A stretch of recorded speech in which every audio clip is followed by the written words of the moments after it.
اور جب ہم نے ان سے کہا کہ اس گاؤں میں داخل ہو جاؤ اور اس میں جہاں سے چاہو خوب کھاؤ پیو، اور دیکھنا دروازے میں داخل ہونا سجدہ کرتے ہوئے اور حطوتن کہنا، ہم تمہارے گناہ معاف کر دیں گے اور نیکی کرنے والوں کو اور زیادہ دیں گے، تو جو ظالم تھے انہوں نے اس لفظ کو جس کا ان کو حکم دیا تھا بدل کر اس کی جگہ اور لفظ کہنا شروع کیا، پس ہم نے ان ظالموں پر آسمان سے عذاب نازل کیا کیونکہ نافرمانیاں کیے جاتے تھے۔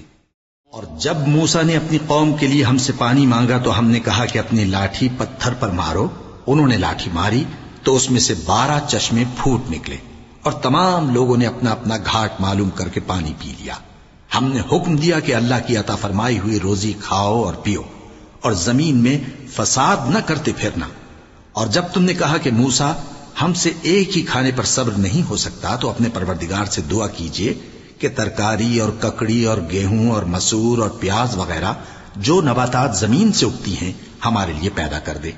انہوں نے کہا کہ عمدہ چیزیں چھوڑ کر ان کے بدلے ناقص چیزیں کیوں چاہتے ہو؟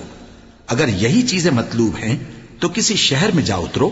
وہاں جو مانگتے ہو مل جائے گا۔ اور آخر کار ذلت و رسوائی اور محتاجی و بے نوائی ان سے چمٹا دی گئی، اور وہ اللہ کے غضب میں گرفتار ہو گئے، یہ اس لیے کہ وہ اللہ کی آیتوں سے انکار کرتے تھے اور اس کے نبیوں کو ناحق قتل کر دیتے تھے، یعنی اس لیے کہ نافرمانی کیے جاتے اور حد سے بڑھے جاتے تھے۔